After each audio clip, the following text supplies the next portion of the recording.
يهده الله فلا مضل له ومن يضلل فلا هادي له. أشهد أن لا إله إلا الله وحده لا شريك له أن محمدا عبده ورسوله.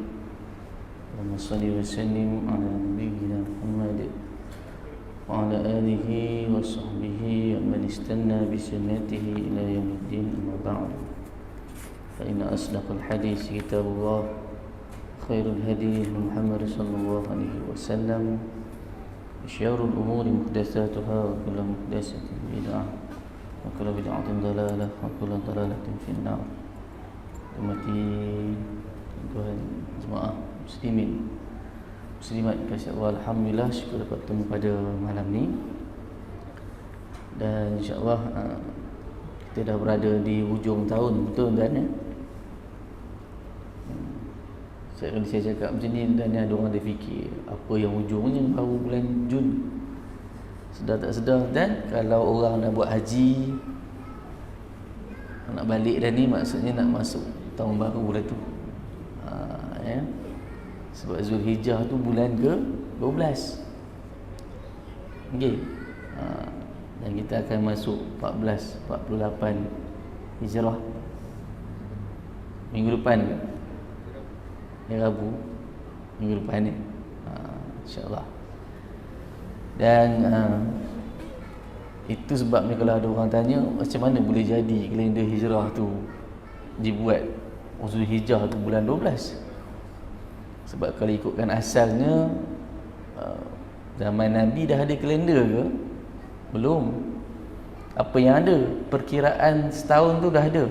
Inna iddatash syuhuri 'indallah isna asyara syahran fi kitabillah. Ya. Dah ada dah 12 bulan tu. Lagi nama bulan ada? Ada. Syahrul Ramadan allazi unzila fihi al-Quran sebut. Baca hadis Nabi sebut man shoma Ramadan summa atba'u sittan min Syawal, mana nama bulan pun dah ada. Okey. Tapi kalau tanya nama bulan tu yang sebut dalam Quran satu je, Ramadan saja. Susunan pun dah ada. Okey. Kalau orang sebut Zulhijjah, Zul tu yang mempunyai, Hijjah haji. Ni bulan 12 je. Habis kalau tak ada kalender, apa masalahnya? Ada. Sebab bila Islam dah tersebar ke 1/3 dunia ketika zaman Sayyidina Umar, kan ada governor-governor yang dilantik, betul?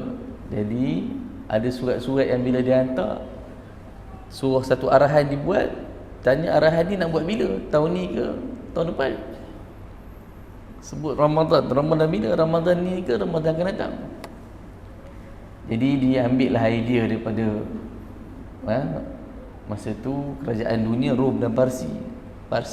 Rom ada kalender hijrah, kalender Masihi. Jadi Sayyidina Umar kata kita kena buat juga kalender ni, takwim hijri yang kita buat hari ni. Alhamdulillah kan. Jadi adalah urusan umat Islam yang mudah sikit. Ambil idea orang bukan Islam boleh? Boleh, tak masalah. Ya. Kalau ada orang tanya, orang Islam tak ada idea ke? Sebenarnya kalau ikutkan banyak je yang kita mulakan, tapi pasal benda tu disedok kan, ditiru. Macam matematik, algebra, daripada Al-Jabir, Al-Biruni, Khwarizmi, ni semua orang hebat dalam Islam. Tapi yang popular kan, ataupun yang masuk dalam buku tu sebenarnya dah ada pun sebenarnya, cuma tenggelam pasal zaman Andalusia. Okey. Dan alhamdulillah kan, sampailah kita hari ni orang susun buat kalender. Sayyidina Umar tanya para sahabat, kita ni bila dah ada kalender mesti kita kena letakkan tarikh 1 Hijrah tu bila. Hari ni kita 1448, betul? 1 tu bila?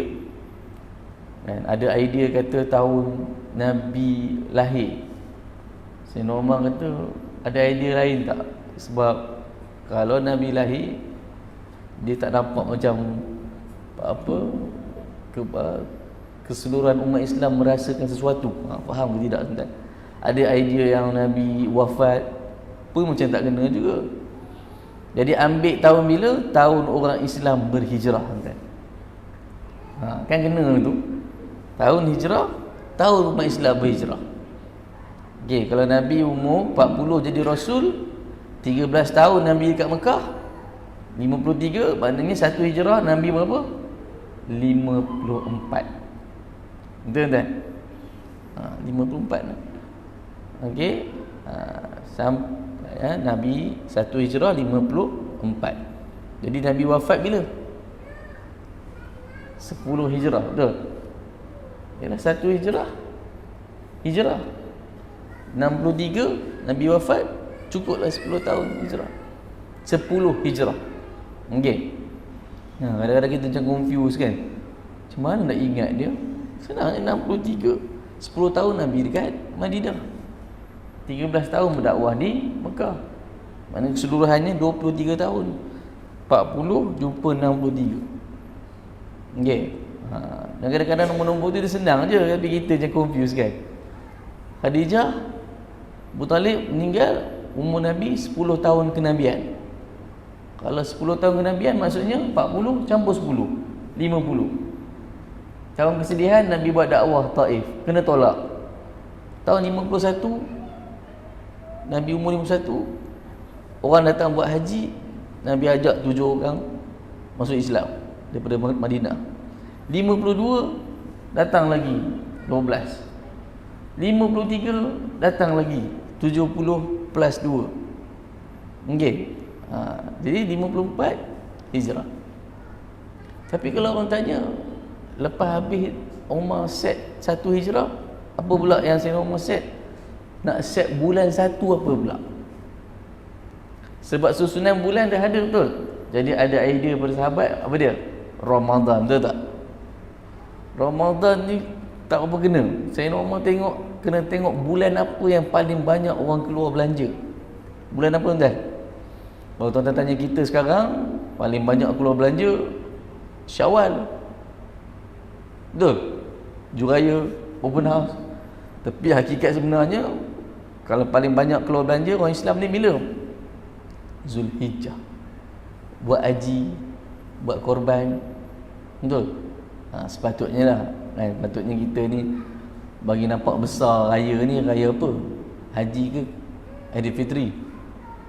Sepatutnya kena Adha lah. Sebab dah lah hari dia banyak, 10, 11, 12, 13. Dah lah start takbirnya subuh 9 Zulhijjah, betul? Ada buat hari tu sini? Ke imam tu lupa? Saya bila perasan balik, ada orang ni, orang kita ni sepatutnya lepas solat tu terus takbir. Betul? Tuan-tuan kalau kat kampung tuan-tuan pergi, dia orang zikir dulu tu.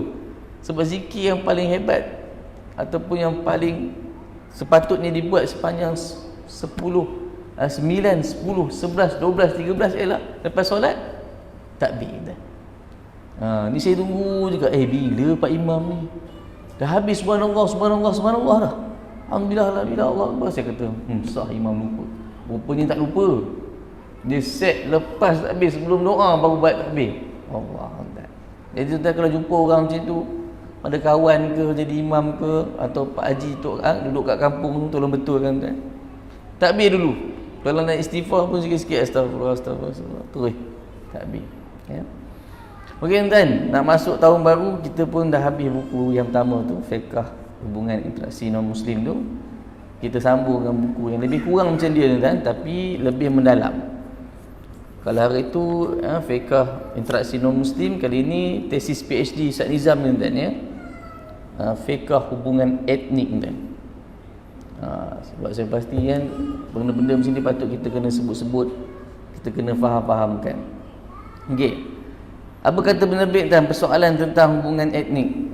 Islam adalah dustur perlembagaan yang merangkumi segenap aktiviti kehidupan manusia, termasuk diajar dalam Islam ni, iaitu ajar orang buat baik bukan saja sama Islam tetapi dengan bukan Islam. Okey? Orang bukan Islam dia ada hak tertentu yang mesti dipatuhi, dilindungi. Tuan-tuan, hari ni orang bincang buat macam ni ya. Ustaz, nak cakap ke bab ni? Kenapa? Dia orang sekarang dah kaduk naik junjung. Betul? Dah melampau lah tuan-tuan, dah minta macam-macam. Okey, tu sebab tuan buku macam ni, pelik bukan Ustaz Nizam ni tesis PhD dia ni tahun 2017. Tahun depan kena 10 tahun dah tesis dia ni. Ya. Tapi kita nak cerita benda ni, saya bawa fiqh interaksi non-Muslim dalam pada orang tengah marah-marah apa semua. Kita kena bawa orang jangan tinggal dakwah. Okey. Sebab saya ada kawan kan, dia kata apa, tak payahlah fikir pasal dia orang tu. Kan kalau orang masa nak pilihan raya kan, mesti macam nak tarik juga undi non-Muslim ni. Ada kawan saya kata tak payah, dia kata diorang ni sikit je, 30% je, suruh je semua orang Melayu keluar. Betul? Ui tuan-tuan, kalau tuan-tuan cakap macam tu saya kata apa kan, betul juga. Tuan-tuan tahu kan PRU15 98% Cina keluar. Tahu tak tahu tuan-tuan? Yang duduk Australia balik beli tiket, dia claim tak dia tiket tu? Tak ada.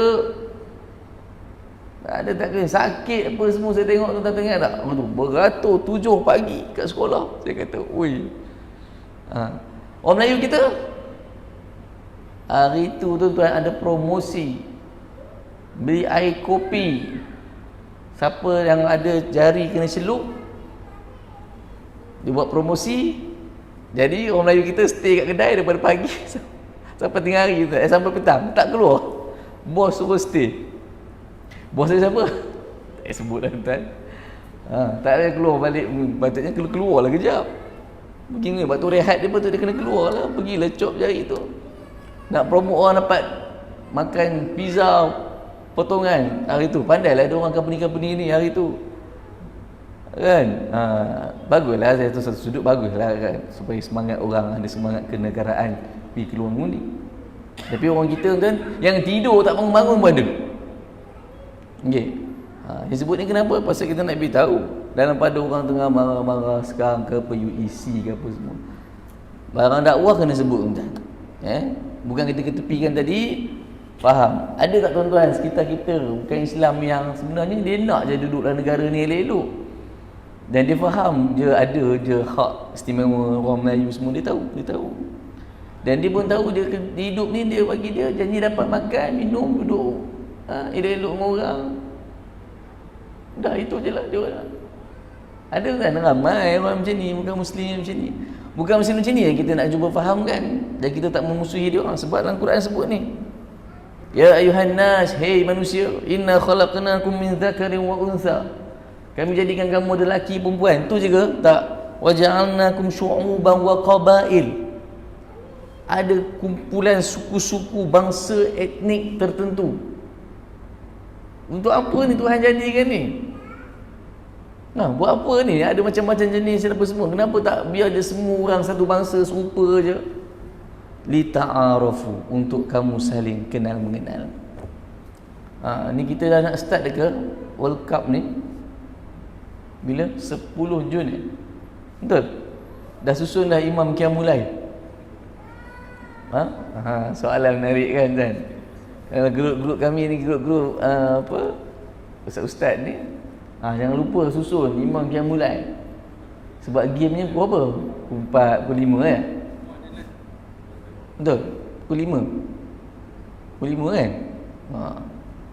Nak beritahunya bangun sikit sekejap tahajud. Jangan bangun tengok saja. Sekejap je 2 rakaat, tutup witir kan? Bangun tengok saja. Ni saya sebut kat orang surau, tuan-tuan pesan sekali dekat kawan-kawan tu. Saya sebut World Cup ni bukan apa. World Cup sebelum ni kat mana? Dekat Qatar, betul tak? Ayat ni tuan-tuan, tu kat stadium tu, hari pembukaan tu. Hari pembukaan tu, apa dia? Ayat ni baca dekat stadium surau tu. Kan ada yang lelaki Arab yang sepadan di separuh tu. Kita tengok baliklah video tu, seronok kita tengok. Sebab mungkin lepas ni tak tahu, lepas ni diorang kata Saudi pun akan buat juga, betul tak? World Cup tu yang banyak duit kan. Tapi nak cerita ni Qatar tadi banyak sangat dakwah tu disampaikan. Orang putih pun orang cerita macam mana kat Qatar tu kan. Bagus lah, jalan barang tu. Tapi ayat tu main kat stadium tu yang menarik tu. Inna khalaqnakum min dzakari wa unsa. Kita jadikan macam-macam, laki perempuan, wa syu'uban wa qabail, wa ja'alnakum syu'uban wa qabail. Okey, macam-macam puak-puak. Li ta'arafu, untuk saling mengenali. Ayat dia, inna akramakum indallahi atqakum, yang paling mulia kalangan kamu yang paling bertakwa. Nak ceritanya apa? Dia sebut, dan dengan bola lah kita li ta'aruf. Oh, lepas tu keluar api apa semua. Tak apalah kan, saling mengenali. Okay. Jadi kalau ada orang tanya bab etnik ni tuan-tuan, saya tak masuk lagi tajuk ni tuan-tuan, bayangkan penerbit pun dah kupas macam dia dah pengarang dah. Tuan sebut Telaga Biru ni. Tengok, ada 5 perkara yang dibangkitkan bila cakap pasal etnik. Pertama, dia akan sebut pasal hak keistimewaan orang Melayu. Ada pihak yang petikai tak? Ada. Saya sebut kat tuan-tuan ni, saya rasa tuan-tuan semua orang yang dah faham lah kan. Saya tengok kat sini ni semua orang duduk dalam kementerian, pada Tan Sri, Datuk, semua tahu dah benda ni, cerita ni sebab ada orang petikaikan hak pada orang Melayu. Sebenarnya perkara ni bercanggah tak dengan prinsip keadilan dalam Islam? Jawapannya tak kan. Buku ni sebut ada 4 hujah kat situ. Pertama, keistimewaan untuk orang Melayu seperti dalam perlembagaan negara bukan dengan cara rampas harta orang bukan orang Melayu. Tak ada. Tapi pasal limpahan kurniaan Allah Ta'ala terhadap sumber ekonomi kita kat negara ni. Kan kita ni ada minyak, yang kita ada kelapa sawit, apa lagi, ada gas ya. Jadi semua tu limpahan kurniaan Allah Ta'ala. Dan berkait dengan yang kedua, implementasi keistimewaan orang Melayu tak menjejaskan pun taraf ekonomi, pendidikan, sosial, politik orang bukan Melayu. Bahkan orang bukan Melayu elok je jadi menteri tu. Elok pula diorang kalau senarai top 10 paling kaya di Malaysia, siapa dia lead? Diorang kebanyakannya diorang. Tu sebab kalau ada orang kata tak ada pun, bahkan mereka lebih baik daripada orang Melayu. Ni kita sebut kat diorang tu, hujah ni jangan cakap. Dan diorang pun boleh je kalau nak pergi klinik, boleh je bawa RM1. Tu diorang kena cas lain. Sekarang bukan RM1 kot, sekarang RM1 klinik kan. Sekarang kena bawa kad tip macam tu. Sama je semua. Betul? Tu sebab kalau tengok kat klinik, tengok ramai diorang. Orang kita pergi malam beratur dah kan. Betul? Semua pergi klinik swasta kan. Ketiga, keistimewaan orang Melayu ialah hak yang telah wujud sebelum merdeka lagi. Okay, sebelum merdeka dah ada, kemudian bila dah pindah perlembagaan negara, masukkan balik. Dan yang ketiga, yang keempat, hak keistimewaan telah dipersetujui melalui rundingan damai semua etnik. Okay. Sesungguhnya Islam mengiktiraf kemuliaan semua manusia, tak kira apa asal usul dia. Oleh itu tak boleh berlaku penafian hak berdasarkan etnik. Dan hal ini menjelaskan manusia secara fitrah jadikan Allah bentuk kelompok budaya berbeza supaya semua saling menerima dan menghormati kepelbagaian itu. Okey, dan kepelbagaian itulah bukanlah faktor kita nak pecah belah, bermusuhan, tapi untuk kita kenal dan saling bantu antara satu sama lain. Okey. Nombor 2, tadi kita bincang dari 5 perkara bila hubungan etnik ni. Kedua, kenapa orang bukan Islam susah beriman? Ataupun dalam kata lainnya, kenapa Allah tak jadikannya senang je bagi semua orang beriman? Dah ada ke ayat ni? Dah ada tuan. Walau syaa rabbuk la amana man fil ardi jami'an kulluhum jami'a. Tu surah Yunus tu ayat 99. Dan bukanlah tanggungjawab kamu wahai Muhammad menjadikan seluruh umat manusia beriman. Jika Tuhanmu nak, nescaya berimanlah sekalian manusia yang ada di muka bumi. Kulluhum jami'a. Tu tengok ayat Quran kan. Dia ayat Quran ni tuan-tuan, dia sebut bukan saja dia sebut kata kulluhum semua, jami'a semua. Apa maksudnya tu? Maknanya kalau Tuhan nak, Tuhan boleh jadikan la amana man fil ard kulluhum jami'an. Maksudnya apa? Semua beriman jami'ah sekaligus. Tuhan boleh buat kan? Tapi bukan kerja Nabi untuk buat. Sebab Nabi masa tu dalam tafsir sebut apa? Nabi kalau boleh nak biar semua orang lah beriman. Termasuk siapa? Orang yang jaga dia, Abu Talib. Kalau boleh Nabi nak semua orang beriman. Lepas tu janganlah engkau bersedih tentang kedegilan orang yang ingkar tu, andai Tuhan tidak menghendaki. Tak payah sedih. Tuhan cakap, maka apakah patut engkau memaksa manusia, afa anta tukrihun nas hatta yakunu mu'minin. Adakah kamu nak paksa orang semua jadi beriman? Tak payah. Jangan risau. Tu Nabi sebut.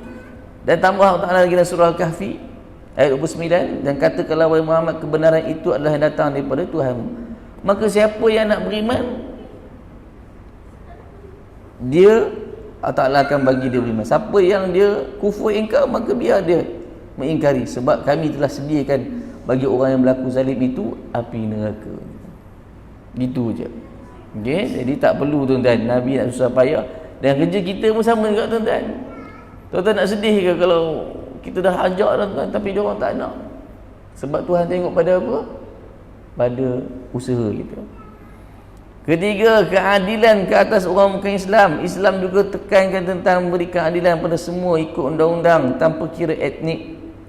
Dalam surah Nisa, sesungguhnya Allah menyuruh kamu, innallaha ya'murukum an tu'addul amanati ila ahliha. Sesungguhnya Allah Ta'ala suruh jalankan hukum antara manusia ni, segala jenis amanah kepada ahlinya, dan bila kamu menjalankan hukum antara manusia, hukum dengan adil. Ya. 4, had kemesraan kepada orang bukan Islam. Kemesraan dalam pergaulan orang bukan Islam sering disalah arti. Sebenarnya Al-Quran bagi kelonggaran pada umat Islam untuk jalinkan hubungan mesra dengan orang bukan Islam selagi mana apa? Selagi mana dia orang tidak memusuhi Islam. Okey? La yanhaakumullahu 'anil ladzina lam yuqatilukum fid din wa lam yukhrijukum min diyarikum an tabarruhum wa tuqsitu ilaihim.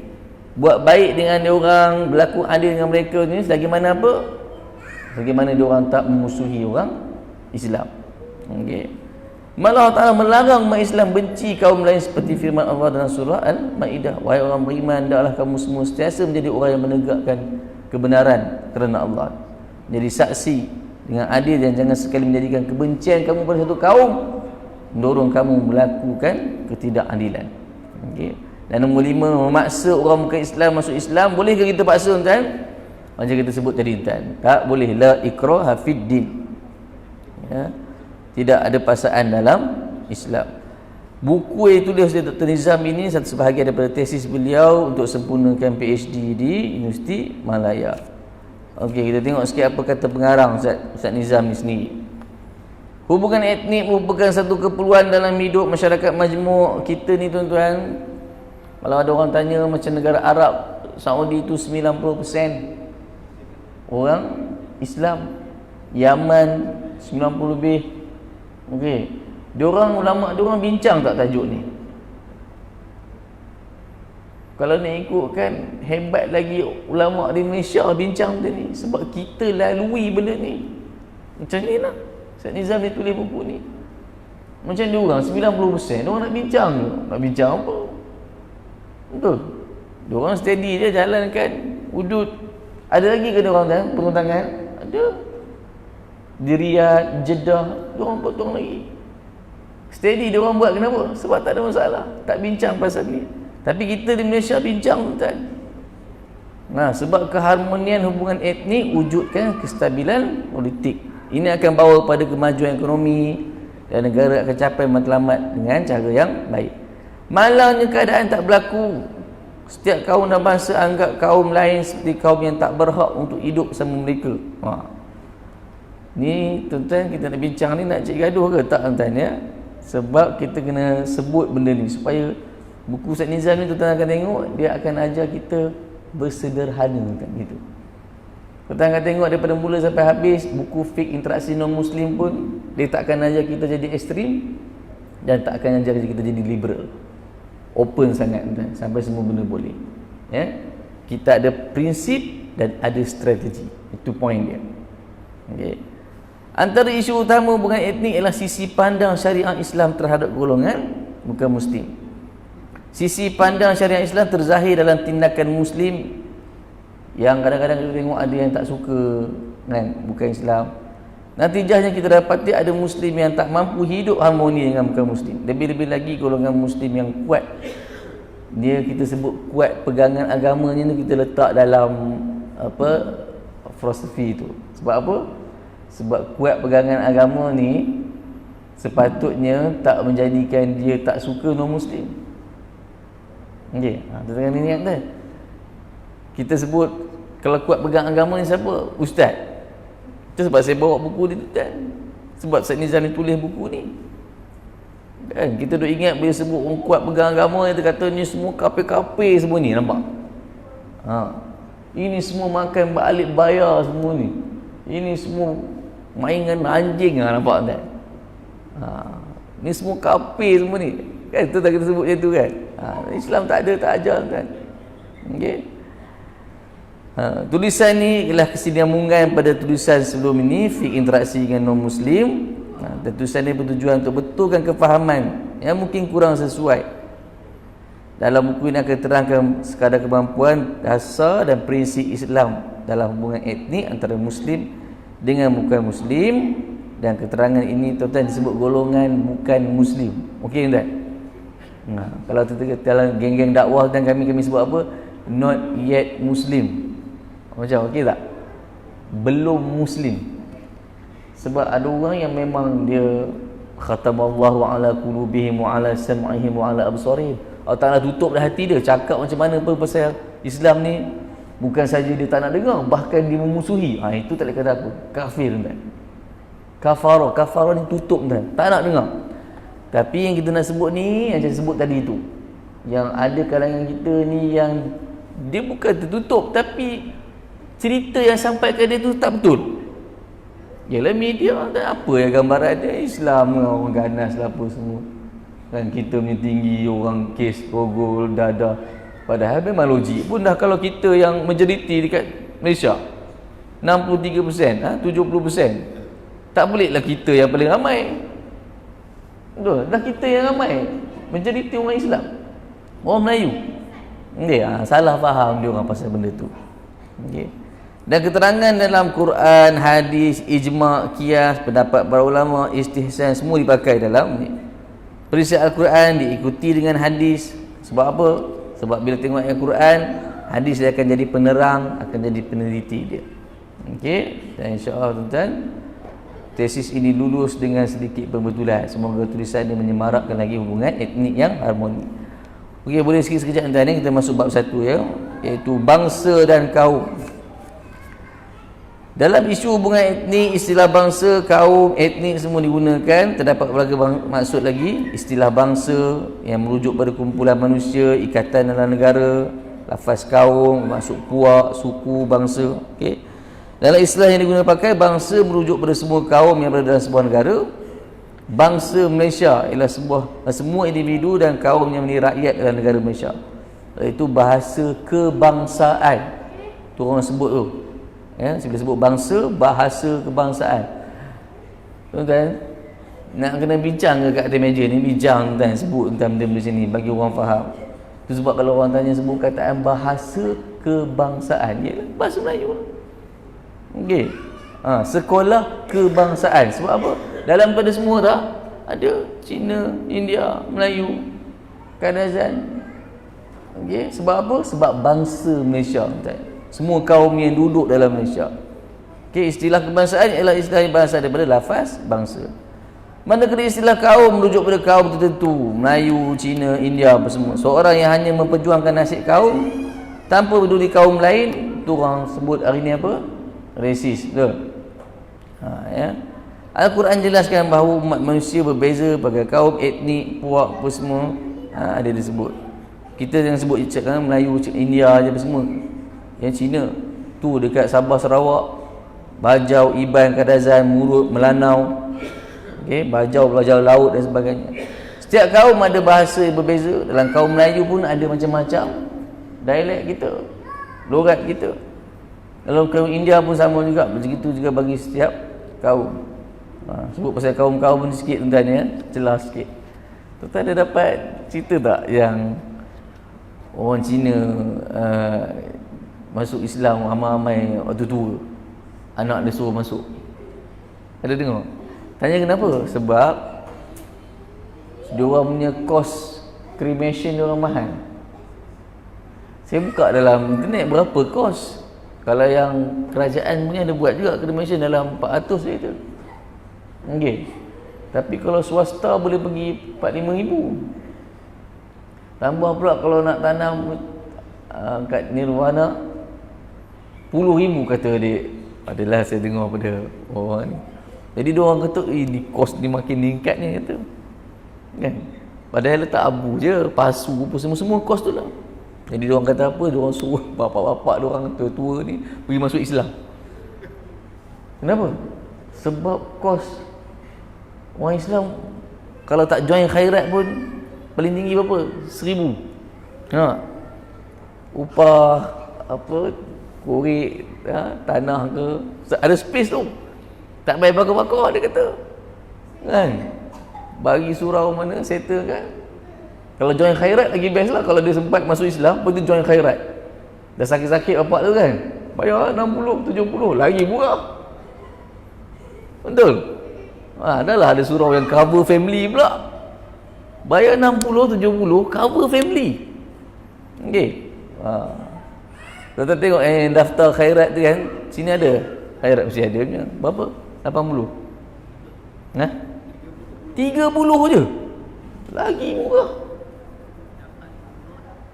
30 tahunan. Lagi murah kan. Saya tengok macam-macam package lah orang buat.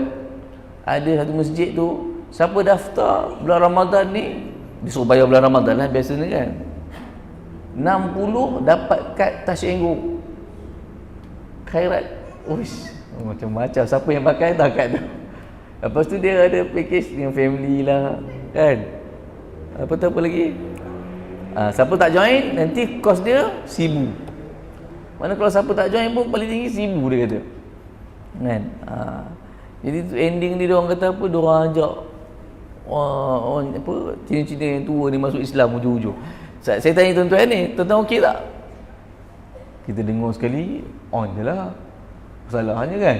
Tapi ini kerja Jabatan Agama lah. Kerja orang sekeliling, orang surau. Dapat tahu orang macam ni nak buat apa? Jangan biar. Walaupun kawan tu sakit, kena beritahu dia orang pasal akidah-akidah kan. Tiada Tuhan selain Allah, Tuhan yang cipta langit bumi, yang matikan apa semua. Kena bajak tu kalau ikutkan. Ni kerja masjid surau tu kan, kalau ikutkan. Bukan biar sekadar dia masuk Islam, tahu nanti mati ending masuk je kubur. Kapan masuk kubur? Tak. Kita kena tahu tuan, tempat-tempat macam ni bila lahir, kena pastikan benda kurang. Walaupun dia tengah sakit pun, kena beritahu dia, cakap kat anak, dia kena semayang. Semayang lah kan. Mana tu daya, apa yang dia boleh hafal, Bismillahirrahmanirrahim, yang kita bincang dalam buku interaksi hari tu. Okay. Kalau dapat tahu lah, kalau dapat tahu kan, kena buat benda ni. Ya. Okay. Okay, perlembagaan dalam Quran disebut tadi, ya ayuhan nas inna khalaqnakum min dzakarin wa unsa wa ja'alnakum syu'uba wa qabail. Okey, ada 3 lafaz untuk etnik ni, syu'ub, qabail, satu lagi qaum. Okey, lafaz qaum ialah lafaz yang paling banyak diulang dalam Quran. Selain itu Al-Quran juga sebut manusia dengan lafaz an-nas. Mulia kerana kaum, ramai yang bangga je dengan kaum sendiri. Orang Melayu kita akan bangga kita dengan kaum Melayu. Orang Cina bangga kaum Cina, begitulah semuanya. Dan kebanggaan ni fitrah tak tuan? Fitrah tuan. Ya. Malangnya sifat berbangga dengan kaum sendiri boleh kat situ tuan. Bangga dengan kaum boleh. Tuan, Nabi bangga tak sebagai seorang Arab? Nabi bangga. Sebab Nabi akan sebut cintakan tanah air. Bila masuk je tuan-tuan musim-musim merdeka ke apa semua, nanti ustaz-ustaz kalau ceramah dia akan sebut pasal semangat cinta tanah air, semangat patriotik, boleh kan? Cintakan bangsa, boleh, tak ada masalah. Cuma yang salahnya apa? Dia sayang kat kaum dia hina kaum lain. Itu tak betul. Okey, maka wujud seorang dalam kalangan orang Melayu yang pandang hina kaum lain, wujud juga sikap mengutuk kaum lain dalam masyarakat Cina, India, kan? Saya sebut ni macam punya sensitif, tapi tak apa, direct kan. Orang kalau sebut Melayu sebut apa?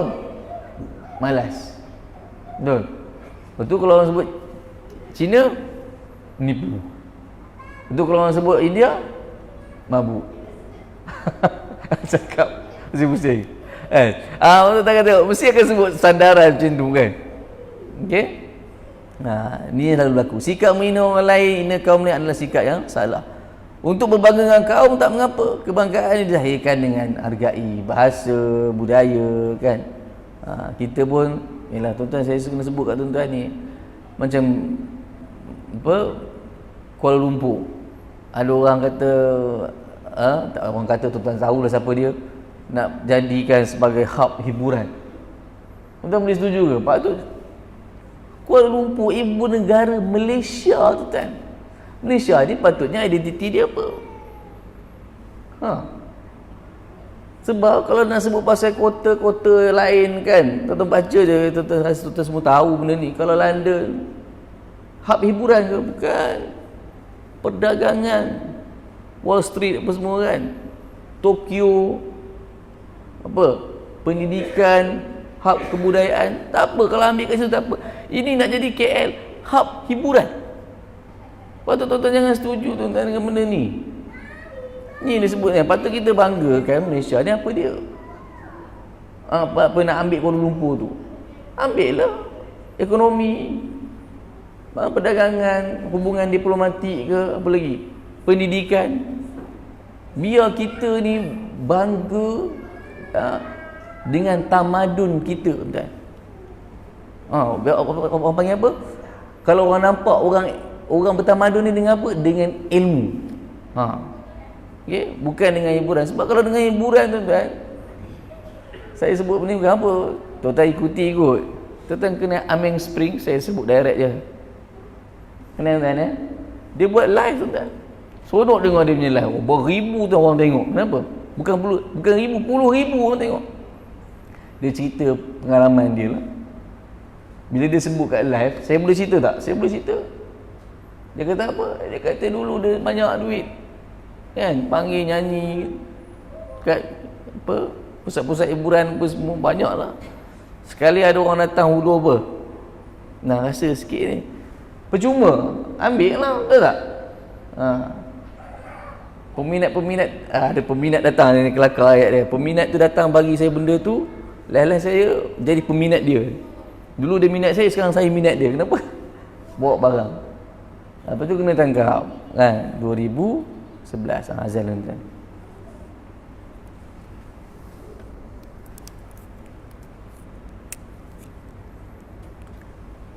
Tak ada suara. Habis bateri.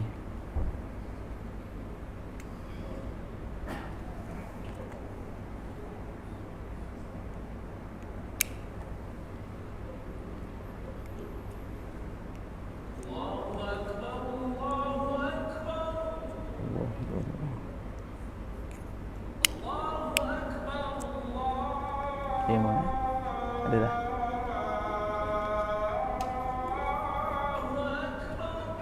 Allah.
bang.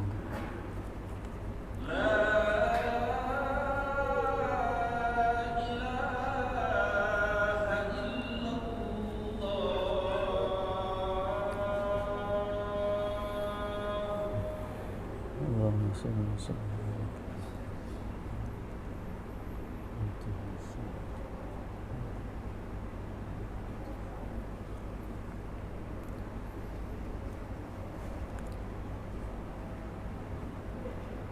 Ibu 11 tuan-tuan, Aming kena tangkap dan hukuman penjara dia 8 tahun. Tapi dikurangkan di 2016 dia keluar. Jadi dia ceritalah kat dalam tu dia belajar mengaji apa semua. Tapi apa point saya nak ambil? Sebab kalau orang dia dah tenggelam dalam dia jadi hab hiburan tadi, apa akan jadi kesan dia? Dadah. Betul. Mabuk mesti ada punya. Betul. Lagi masa tengah ibu-ibu tu ada perempuan tak? Mesti ada punya. Escort girl ke, anak-anak perempuan rosak. Nampak tak? Kenapa tak boleh jadi hub hiburan ni?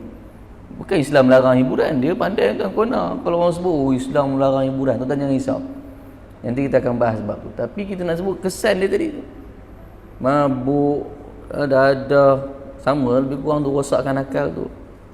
Zina boleh berlaku. Okey, hedonism, hiburan melampau. Okey, baik kan? Untuk berbangga dengan kaum sendiri sampai hina kaum lain tu bukan sikap yang baik. Dan kalau orang tanya kita dan apa maksud kita bangga dengan kaum tadi? Senang, kita mulia bukan sebab kaum asal usul, kita mulia sebab akhlak dan nilai. Tu kita sebut. Sebab kita mulia dalam Quran sebut apa? Ada dua sebab. Satu sebab kita manusia, keinsanan. Yang kedua, ketakwaan. Siapa sebut ni? Quran sebut walaqad karramna bani Adam. Dan kami telah muliakan anak Adam. Itu sebab tuan-tuan, siapa dia manusia, dia lagi mulia. Kurang dia lagi mulia daripada siapa? Daripada haiwan. Okey. Melayu, Cina, India, Iban, Kadazan semua ialah manusia. Sebab dia manusia, mereka mulia. Yang kedua baru sebut inna akramakum indallahi atqakum. Antara kamu ni yang paling mulia siapa dia? Yang paling bertakwa. Okey. Orang bertakwa yang patuh perintah Allah. Kalau aspek akhlak, orang bertakwa yang dermawan, suka orang susah, bantu orang susah, pemaaf, tak sombong. Maka semangat pada ayat ini, kemuliaan insan adalah disebabkan akhlak yang mulia. Nabi pernah sebut apa? La fadla li arabi ala ajami. Tidak ada kelebihan orang Arab ke atas orang-orang bukan Arab. Ini Nabi sebut ni tuan-tuan. Kalau ikutkan, orang Arab tak yang riwayatkan hadis-hadis Nabi tu, yang last kali buat pembukuan? Arab ke? Imam Bukhari, Imam Muslim, Imam Tirmizi, kita dengar bunyi macam bunyi Arab ke tu? Tapi bukan. Kebanyakan dia orang dari mana-mana? Bukhara, Naisaburi ke mana? Iran. Arab ke? Orang tak cakap Arab, dia orang bahasa dia orang lah sendiri. Okey. Ulama-ulama India kan hadiskan power kan ke India. Okey. Dan last itu tuan-tuan, dalam satu peristiwa ni nak cerita kan, orang bangga buat kaum ni. Bilal bin Rabah. Masa Fathu Mekah, Nabi suruh apa? Bilal pergi naik atas Kaabah. Suruh buat apa? Suruh laungkan azan. Dengar suara Bilal ada dua ni. Sahabat, dia panggil sahabat lah, tapi masa tu diorang, dia tak pasti diorang, tapi diorang orang Quraisy lah. Al-Haris ibn Hisham dengan Atta ibn Asid, diorang marah. Kemarah je diorang siap kutuk lagi. Dia kata, apa Nabi tak ada lantik orang lain ke? Gagak hitam. Gagak kan dia sebut. Gagak. Dah lah gagak, apa tu hitam sebab apa? Kata Bilal ni adalah bekas hamba. Diorang kenal Bilal siapa dia. Sama-sama geng dengan Wahsy. Okey. Wahsy ni tuan-tuan ada kisah dia kan. Tuan-tuan tahu kan dia pernah cakap dengan Bilal. Dia kawan tuan-tuan. Wahsy cakap dengan Bilal, Bilal kau bebas jadi hamba dengan sebab akidah, dia kata. Aku pun bebas juga. Bebas sebab bunuh orang. Dia bunuh siapa? Hamzah. Okey. Seronok dia kata kat Bilal. Lepas tu bila diumpamakan burung yang hitam, dan nas Al-Quran yang ayat tadi surah Al-Hujurat diturun sebab angkat darjat Bilal tuan-tuan. Sampai hari inilah tuan-tuan, kalau orang yang azan, kalau dalam bahasa Arab sebut apa? Kalau imam, logiklah katakan imam tu orang duduk di depan, okey. Kalau orang yang azan, apa maksudnya dalam bahasa Arab? Muazzin. Orang yang azan, muazzin. Dia tentang bahasa Arab di sana je, tambah mim depan mu. Kalau saya sebut kata orang yang berilmu, muallim. Kalau orang Islam, muslim. Orang bertakwa, muttaqin. Orang beriman, mukmin. Dia ada mu depan. Nak sebut tu orang. Kalau orang yang azan, muazzin. Okey. Kan sah tuan ya? Itulah mu. Tu tak tengok ma lagi, ma. Dia ma mi mu. Ma ni tempat. Tempat sujud, masjid. Tempat makan, mat'am. Ta'am kan makanan. Okey. Darasa belajar. Sekolah, madrasah. Nak teka lagi tuan? Last tuan. Mi barang. Ma tempat, mu orang, mi barang. Kalau fataha buka, kunci apa bahasa Arab? Miftah. Letak mi kat depan dia. Okey. Angin, rih, kipas apa? Mirwah. Boleh tuan ya? Tak saja je belajar bahasa Arab ni. Okey. Jadi turunlah ayat Quran tadi tuan-tuan, angkat darjat Bilal. Kenapa? Tuan-tuan bayangkan tadi yang azan tu Bilal ke nama dia? Orang panggil apa? Orang panggil Bilal. Padahal Bilal bukan maksud orang yang azan, bukan. Orang yang azan muazzin. Punya Allah Ta'ala angkat darjat Bilal. Sampai hari ni lah orang kata jadual Bilal. Jarang orang sebut jadual muazzin. Betul? Walaupun Bilal maksudnya bukanlah orang yang azan. Okey, bila ada maksud dia tak tahu apa maksud dia. Okey, jadi nas ini menjelaskan penciptaan insan kepada kaum etnik dan kabilah dengan tujuan ini tadi apa? Dita'arafu, untuk saling berkenalan. Oleh itu tak seharusnya menyatakan kita lebih mulia daripada kaum lain semata-mata sebab kaum, tapi pandang sebab akhlak. Tanya nanti kita sambung hubungan etnik. Bismillahirrahmanirrahim. Allahumma faqihna fid din wa alina ta'awil hina siratal mustaqim. Allahumma a'inna ala zikrika wa syukrika wa husni ibadatik. Sallallahu alaihi Muhammad wa ala alihi wasallam. Alhamdulillah rabbil alamin. Tasbih qara. Subhanakallah wa bihamdika asyhadu an la ilaha illa anta astaghfiruka wa atubu ilaik. Assalamualaikum.